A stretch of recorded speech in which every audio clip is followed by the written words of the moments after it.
Tiny Home on Wheels.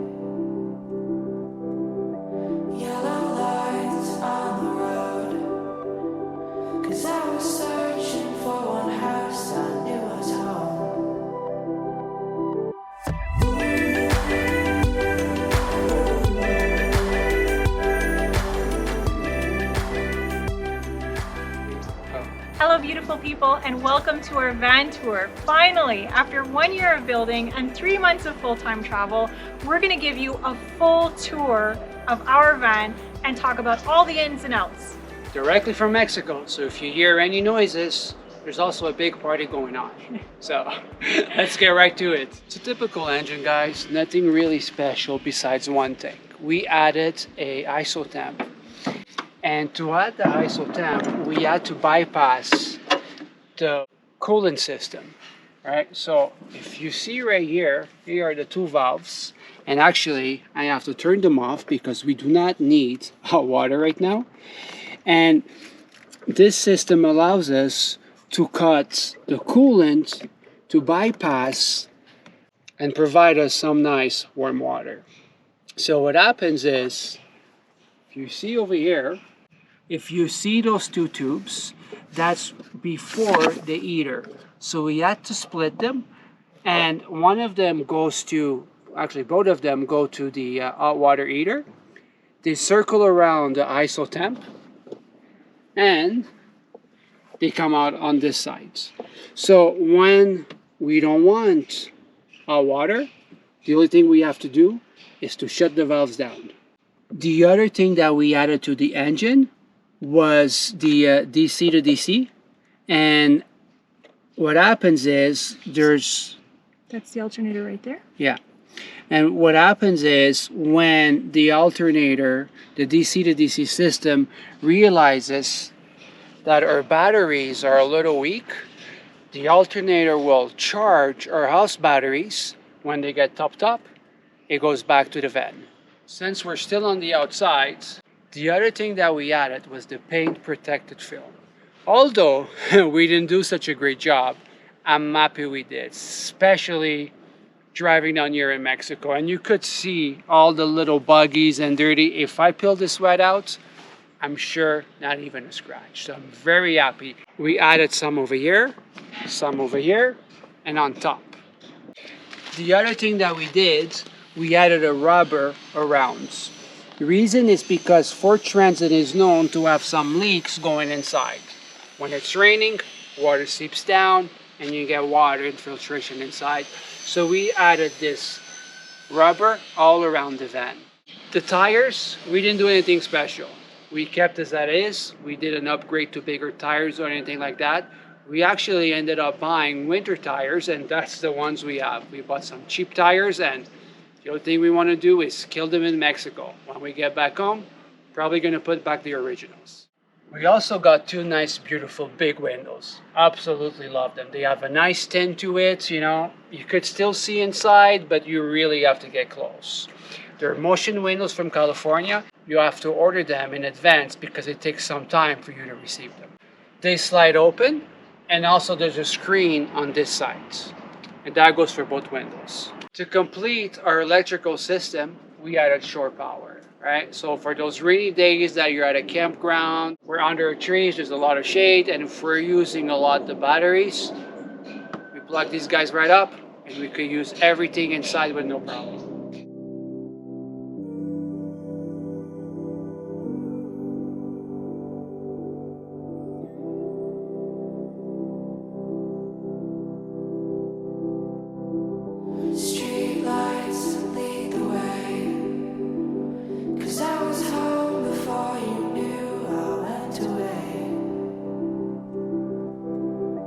Yellow lights on the road, 'cause I was so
let's talk about the inside of the van. We're gonna start with the back. How we finish the doors and some metal parts in the van is by using 4-way stretch carpet. Now this is a special automotive carpet that stretches easily so that it can really hug the contours of your van. And it serves several purposes. I mean, it finishes it so you don't have this ugly metal door that's very unsightly, but also it acts as a thermal bridge. What we loved about the 4-way stretch carpet, it was super easy to install and relatively affordable considering the other costs in the van. We ordered it from eBay, but we didn't order enough, so then we had to wait like 4 to 6 weeks to get some more. You don't want to have one color over here and one color over there, so make sure you take the right measurements. Next thing we're going to talk about is the bathroom. So we knew we wanted a compost toilet. We had one in the casita, it worked great for us, and we love the ease of dumping. I mean, you know, for your liquid waste, you can dump it in a toilet, or if you're at a campground, in the dump. And for the solid waste, you use a compost medium, so coco coir or peat moss or wood chips, whatever you can find, whatever is easy for you to source, and then you put that compost medium in the solid waste bucket, and that turns your solid waste into dirt, essentially. So you just throw that in a garbage bag and throw it in the garbage. Ideally, you want to use like a composting bag, but listen, we all do what we can, right? Next, we bought these lovely IKEA pegboards because we knew that we weren't going to have any more storage on these two walls. So this provides us with vertical storage for little knickknacks and toiletries and things that we didn't have space for elsewhere. So we have one on each side. We love it. Love, love, love it. So next I want to talk about the shower. The shower we left really for the last minute, and we didn't really do much pre-planning in advance. It all kind of came together pretty well actually at the last minute. When we were doing the water system with our brother-in-law, we had it plumbed because we knew that the shower was going to be here. As you see, shower head. So what we needed to figure out after that is how we were going to shower. So we needed a shower base, and I had always wanted a stainless steel shower base, and a friend of ours, Alex, had the exact same one but specifically made to measure for his van. And he said that he knew of a place that were making them custom for $300 Canadian, which is, I mean, that's an amazing price, because I had heard that they were going for $1,000. And when you really think about it, these shower bases in plastic, and I mean, not even the same quality in plastic, like no lip at all, are going for $300 as well. And they were flimsy. I ordered one. I wasn't happy with it. So I kind of left it for the last minute, and then when I saw his, we jumped at the chance to get one, and we really, really love it. We haven't used it that much because we rely a lot on, you know, campground showers, or, you know, sometimes we do sponge baths, so we don't use it a whole lot, but we love that we have it. We love having the option, okay? So most of the time we use this area actually for storage, but I want to show you how the shower works.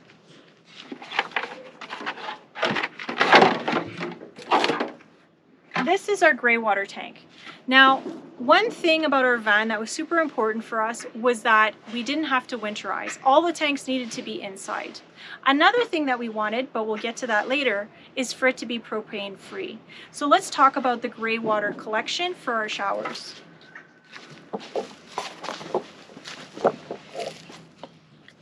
So this is the tube that comes down, and the drain inside the shower, you just press it and it pops up and it drains.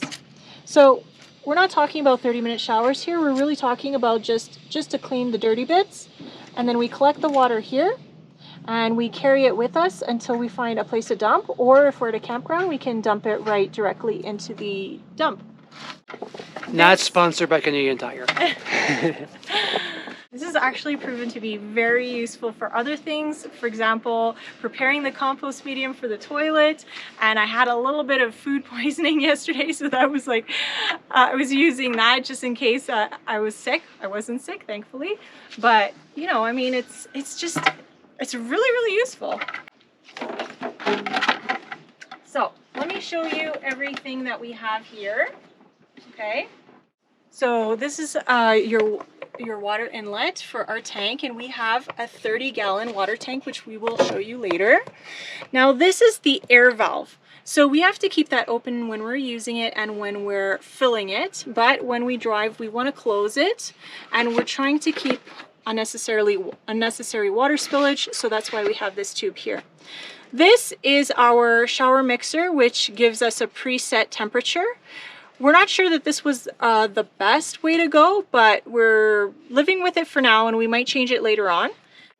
We've gone through 3 shower heads. The Oxygenics was terrible. This one is a standard house, you know, shower head Delta, because it does have like a shutoff, but the shutoff is more of a trickle. Now this one we found at Camping World, and it's the best of the 3. It has a shutoff, and yes, there is a trickle, but it's a much smaller trickle than this one. Because when you're, you know, when your gray water tank is that big, you want to make sure that the trickle is really a trickle so that you're not wasting water unnecessarily, and also it's just more eco-friendly, right? So I'll show you our shower curtain. All right, we sewed 2 shower curtains together, and we think we pretty much have it figured out. Okay, so this is magnetic, and we have these hooks over here. Okay.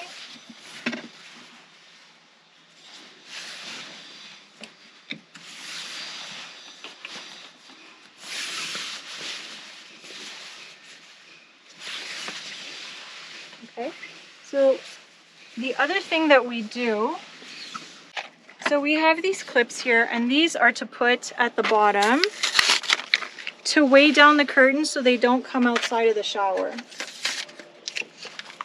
Now, these are just extras because we do have some already, but I think I got them at the dollar store, really cheap. The magnetic part doesn't work because it's stainless steel, so stainless steel is not magnetic, but this is the idea. Because you don't want the curtain to fall out, you kind of just attach these, and these are going to weigh the curtain down so you don't get any water spillage in the van. Okay, and then also once you're inside the van, this here, okay,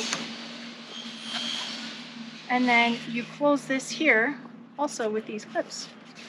Okay, so there's a shower. And we haven't figured out how to rig it up if we want to have a shower outside, but it's going to be pretty simple, mainly because of these magnetic pieces. So we have a couple of the big ones and we have a bunch of the small ones. So we're just going to kind of string it across the doors and attach it to the metal parts. And yeah, Bob's your uncle. Welcome to our humble tiny home on wheels. Now, let's talk about the floors. These floors were a lot of work, let me tell you, but we're so happy with how they turned out.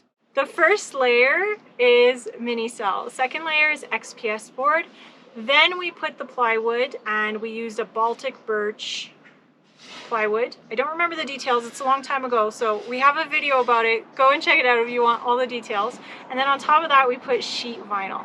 Now, when we first finished it, we noticed that there were a lot of bumps because of the glue. Things weren't distributed very nicely in our opinion, but once it's all said and done, you never notice it ever again after that. So if you're doing it yourself, don't worry about it. We're super happy with our floors.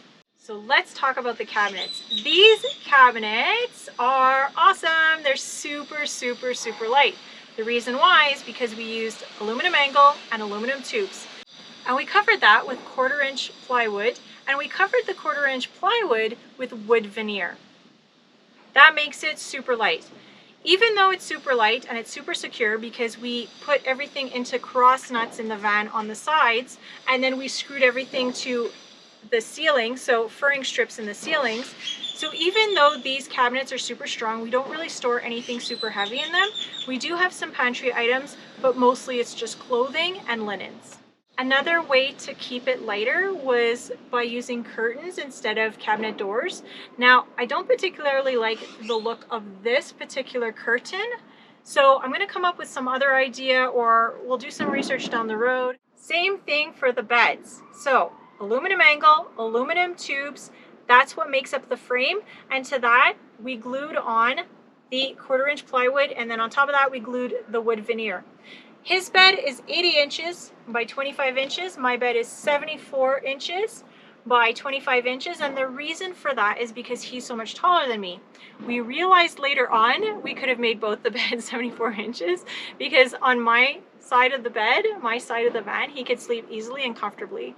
Now, the way we connect the beds, because of course it was essential to be able to spread out a little bit, is that we found these lovely, I don't even remember what they're called. It's like traction control for your vehicle. So, and we've actually used them once. We used them in Texas when we got stuck once in the mud. So you stick them under your wheels and they help you get out of the mud. Another use for this, if ever we wanted to, is we could use these, because we have 6 of them, as leveling blocks. So you could use them to level your van. But to be honest, we've been roaming around for 3 months in our new van and we've never really felt the need to level our van. So sometimes we're crooked, whatever, it's van life. The way we use this for the beds is we just put this across like this.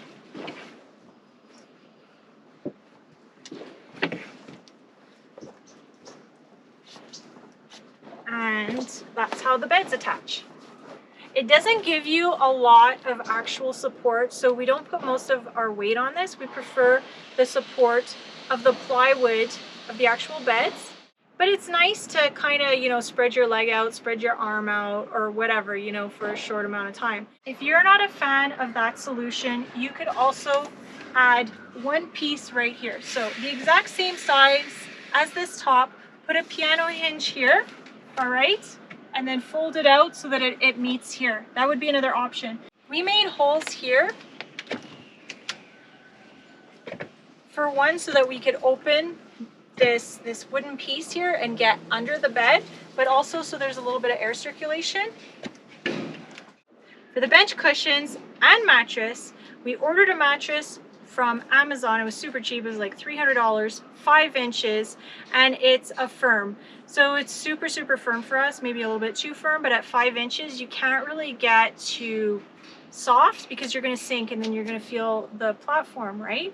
We use this Nature Hike inflatable sleeping pad. It's super light, super compact, really easy to inflate, and we blow them up every night and we undo them every morning and put them away. We do have a video and a review and an unboxing of these, so if you want to check it out, just check our videos. We'll have it linked in the description below.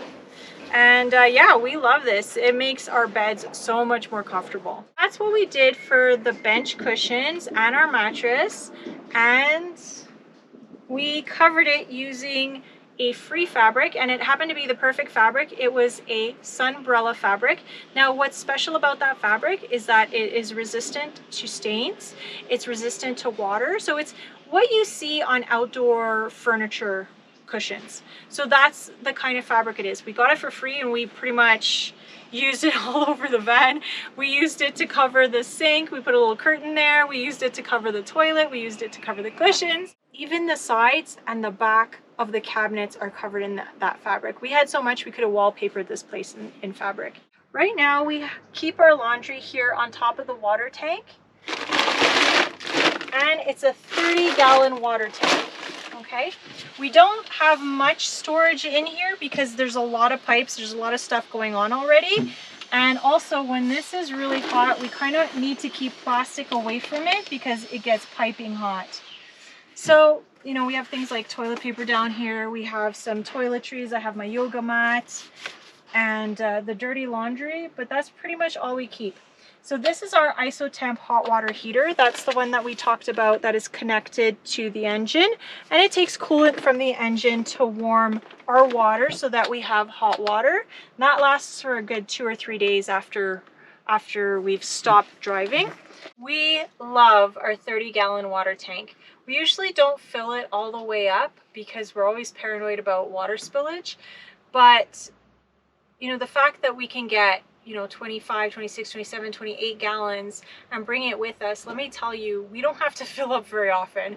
We use almost nothing in here. It's mainly brushing our teeth and doing dishes and washing our hands. And that's pretty much it. I mean, it's very rare that we use the water here for a shower or a sponge bath, so it lasts us a long time, which is awesome because sometimes when you're in places where, you know, you have a hard time finding water, having that big tank is just great. We also have the water pump down here. This is the water pump, and this is the accumulator, which is also called a bladder, and that helps the water pump function better. That's pretty much it under here. Under this bench, it's a whole other story. There's a lot going on down here. Not only do we have all our electrical components, our batteries, but we have a ton of storage down here. So we have everything, all of our electrical components that are attached to the floor, and we have kind of these grates that go over them, and we store our stuff on top of that. Now we still leave room for air circulation for the inverter, for example, but just warning you, there's a lot of stuff down here. We store a lot down here, probably a little bit too much. Actually, we've pretty much used almost everything down here, so I don't know. Okay, so to start with, and guys, this is unfiltered, okay? This is our lives. That's our pillows. Our 2 lithium batteries, 100 amp hours each, Voltium. Now, what we're not happy about with the Voltium batteries is that you see how it says 86%? They're perpetually telling us 86%. Because when we pull up the information by Bluetooth on our phones, the information is completely different. We found out the hard way. We woke up one day and these were completely empty because we were relying on that information there, which is always false. Now we rely on the app, which gives us the correct information. So you can only rely on the app. You cannot rely on what's there. So just keep that in mind if you have a Voltium battery, okay? Hose. This is essential. This is for cleaning the van. We probably could have left this at home because we haven't cleaned the van yet. All right, so this is our inverter and charger, 2000 watts. And yeah, it's amazing.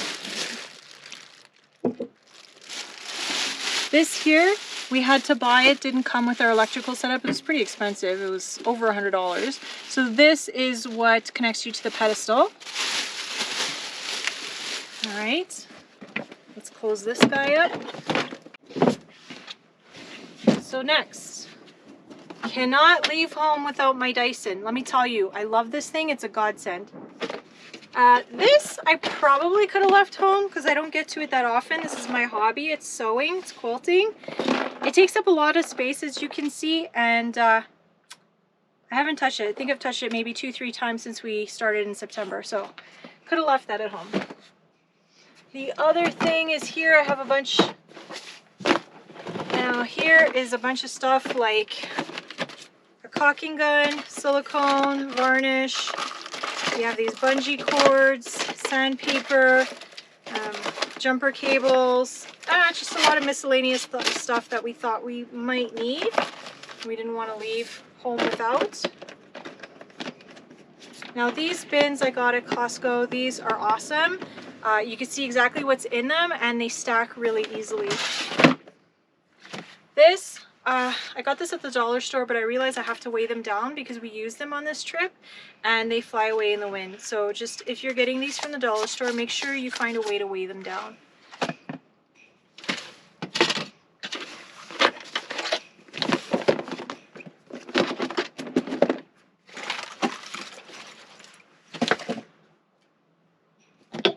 Laundry detergent. We have a ratchet set. We have this to clean our solar panel, which we haven't had a chance to do yet. This is our surge guard, and you kind of need this, especially when you're traveling in Mexico. You want to see if your pedestals are wired right, which in Mexico they usually are not.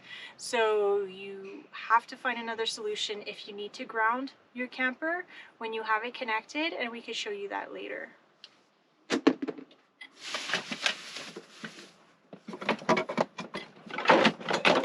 This is a 15 amp cord and some cord and some clamps. All right. Next, down here we have the fuses. This is the shut off. In case the system detects something's going wrong, it'll automatically shut off. And this is our charge controller and a toolbox with a bit of tools. This here is our nature hike chair, and we had to relocate the jack for the van, so we relocated that there. We have a socket wrench down there, and yeah, that's pretty much what's down here. Down on this side, it's quite a mess, but there's not much here that's unnecessary except for my sewing stuff. The walls were pretty easy. We used Thinsulate to insulate the whole van, including the ceiling. And then Easy Cool, where we couldn't stuff in the Thinsulate. Like if there was just like a metal surface and we couldn't stuff it in the corners, we would put it on top and we glued it.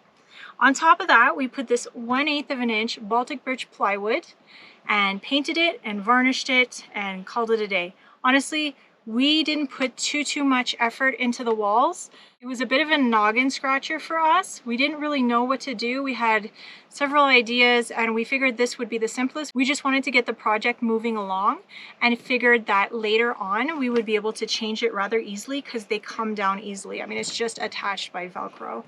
The fans were done by a company. We weren't comfortable cutting into the van, so it's the same company that installed the windows. And we got 2 fans because we wanted, you know, some kind of cross circulation even when everything was closed up, because we don't have an air conditioner. So we didn't think that we'd have enough power for an air conditioner, and it adds a lot of weight. So we have 2 fans. Because of that, we only have 320 watts of solar power. We wanted 380, but it wouldn't fit between the 2 fans. Now, the roof rack is made of aluminum. We bought rails from Prime Design that fit our van perfectly, and then we made the solar roof rack from aluminum tubes and aluminum angles, so it's super light, super strong, and it's been amazing so far, and that's what's holding the solar panel to the roof. These ceilings are amazing. They're my dream come true. I love them so much. This faux tin ceiling is actually plastic. Underneath that plastic, it's FRP, so fiberglass reinforced plastic. I think we probably could have used 1/8 of an inch plywood, but we just went with that. And it was a little bit tricky to get it up. Let me tell you, our shoulders were really sore and it was a little bit frustrating, but we got it done, and then we just glued the faux tin ceiling tiles to the FRP, and we love the look of it.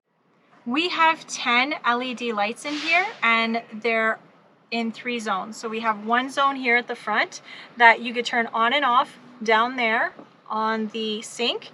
We have 1 over here on this side of the sink, okay? We have 1 in the back. 1 is controlled here, and 1 is controlled down here in case we want to turn it on from the back. While we're talking about the lights and the switches, let's talk about the plugs too. So we have a 110, so that's when the inverter is on. We also have these USB plugs, and this is for our water pump. That's our light switch. So we have some more outlets over here. Here at the entrance, USB plugs, 110 volt, and our light switch. And also right here on our fridge furniture, we have 110. We have a standard lighter socket, and we have USB plugs. This is the switch to turn on and adjust the temperature for our Webasto heater. And we have a 110 here, the side of the bed, and also 2 more USB ports. We wanted to have lots of options for power connection. When we don't want to turn our inverter on, but we want to charge our laptops, this is a godsend. It's 100 watts, plugs in over here, and it doesn't take as much power as our regular inverter. We got this at Walmart for about, I don't know, I want to say $10, I think. Yeah, something like that, like $10, $16. And this is a lifesaver so that we don't take as much juice from the house inverter. When you're in a van, you have to have some safety features. You need a fire extinguisher and a smoke detector and carbon monoxide detector. Carbon monoxide detector is here. And the fire extinguisher, I realize now, is not in the best spot. It's not super accessible. I have it down back there. We added some puck lights too, and that gives us some nice counter lighting. And another thing I'd like to mention is that the inverter shut on and shut off is right here. The great thing about this is the location. We didn't realize how handy it would be to have it here, but sometimes when we're driving and we realize it's still on, we can just reach over, or Dory can with his long arms from the passenger seat, just reach over and turn it off. Our fridge furniture is awesome. It's from IKEA. It's called Section, and we got the perfect size because you can get all kinds of different dimension IKEA Section cabinets. So we chose the dimensions that were perfect for our space and made sure that the fridge would fit. So it does fit. So the height was perfect, and we have a 4.3 cubic foot NovaCool fridge, and it's a compressor fridge, so your van does not need to be level for it to work. And I just love this fridge. We also have a tiny little freezer, which is really handy. And yeah, I love this fridge. Apparently NovaCools are super easy and inexpensive to repair, and that was also one of the benefits. So we got that at the same time as our solar setup. And this countertop is just 2 cutting boards from Costco, and we wanted something cheap and easy, so $60 altogether, and we just fused the 2 of them. And we made a cutout over here. Fan needs a lot of air circulation, so we needed to elevate it by 1 inch. We were supposed to have 1 inch here. We couldn't because of the dimensions of the section. We have this vent here, and we also made a cutout there to vent the fridge. This is our cabinet storage for dishes and silverware. It's not a lot of space. We don't have enough shelves. Ideally, I would have wanted 2 shelves. We ran out of time, so we don't have 2 shelves. So right now I'm just stacking things everywhere, but it keeps everything that we need. We have our plates, our utensils, a pot, a pan, and the Instant Pot and kettle. And those are the main things that we use when we're preparing our meals. And we have a little bit of pantry storage down there too. We had to cut off the door because it didn't fit, because the fridge was so big, but that was easy enough to do, and we just took wood veneer and covered it. This is my Costco sink. It's my Costco sink. It's not Dory's Costco. It's my pride and joy. I love it so much. It cost us about $300. It's super lightweight. We have a huge, deep stainless steel sink, and I could take a shower out here. So I actually cleaned up a pair of poopy sneakers because I stepped in dog poop, and I just rinsed it off out here. It was so cool. And we don't have the ability to put really big tanks under here, so we use these. We have 2 7-liter water tanks, and that's what we use as our gray water tanks. But let me tell you, these are really easy to dump out. Even I could just whip it out and dump it out. So I actually prefer having 2 small ones than a big one. The way that we secured the sink to the van is we created this base. We screwed the base to the floor, and then we screwed in the sink to the base. And as you can see, I have some storage under here, some cleaning stuff, bags, wipes, dish soap. I can have my hand towel, my dish towel. We have this dish rack for cleaning, and we have the base here, although we don't usually need it, but if we're at a campground where we could do dishes outside and not fill up our gray tank, we do that. And this is our dish cleaning brush and our hand soap pump and our dish soap. Yeah, it's a great system. We really love it. So let me show you what it looks like on this side. These are drinking water, and that's gray water. Up front here, the first thing we did, I think this is honestly the first, besides the kill mat, which is the sound deadening that we put in the walls, was the swivel seats. Now that just adds square footage to your van. If you have a small van like ours, now some people consider it small, some people consider it big. Because we're living in it, we find it small. So this adds square footage. So you just turn it around and that becomes part of your living space. You could sit there, you could do work, you could eat. Most of the time, it's Fee's bed. I scared her up. We bought these great seat covers at Walmart for about $14 for 2, and they just fit perfectly and they help with spills. We love them. I had started making a couple. I just didn't have time to finish them. I didn't really like how they turned out, and this was an easy solution. So we also have these sunshades, and that helps insulate the inside of the van from sun because these windows just draw in so much heat. So we love those, and I made them with Easy Cool and some fabric. And we have this net up here to store them when they're not being used when we're driving. Sometimes we just want to run into a shop and buy something, so we use the curtain instead of the sunshades. So we have this curtain rod attached through points in the van with cross nuts, and we have this pole. We just flip it across like that. Not only does it provide privacy when you're driving, so people can't see what's in back of the van when you're driving or when you're parked, but also it helps insulate from the heat from that side. So if it's a particularly hot day, we set up the sunshades and we close the curtain and we just kind of put it like that behind the seats. It works great. We actually ended up getting 2 from IKEA. Now for the final thing is our heater. So we have a Webasto. It's a fuel Webasto.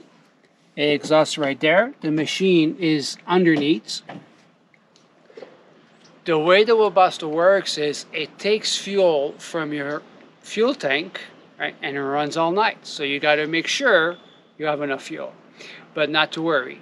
So when we installed it, we didn't. We actually outsourced the job, and they were really, really good, really great with the details. One thing that I loved is that it will never use my reserve fuel. The rod in the fuel tank will reach a point that it won't suck the fuel from a reserve. So just to make sure, if you forget to fuel up or you don't have enough fuel and you're overnight somewhere cold, you know, you don't want to drain your entire fuel tank and then you're kind of stuck for the next day. The other great thing about the Webasto is, on this side, our exhaust is over here. I've seen a lot of people having their exhaust on the other side.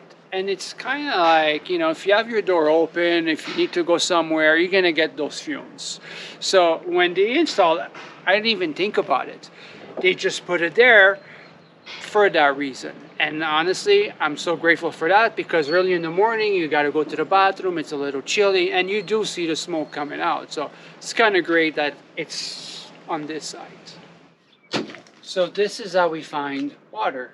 Okay, so this is how, so let's say an example, like here in Mexico, they don't ground anything, right? So when we use our surge protector, we had one light that opened and the indication was, if I remember, it was open grounds. And that means there's no ground. So if we would plug directly to the van, and if you touch any metal, there's a risk of you getting a shock, right? It's not deadly, but it's annoying. There's also a risk of surges on your system. So the way to go around this is that you make your own grounds. So what I did, I went to Home Depot here in Mexico, and I was able to find everything in the same section. Amazingly, because I guess it's something that happens so often and everybody, you know, needs this kind of system. So what I did was I got a rod, copper wire. Not sure what you would call this, but it's to attach your wire to your rods. Simple. One end goes to the frame of the van, and then the other one, you just put it on the ground. So what happens is the electric will go from the van to the ground.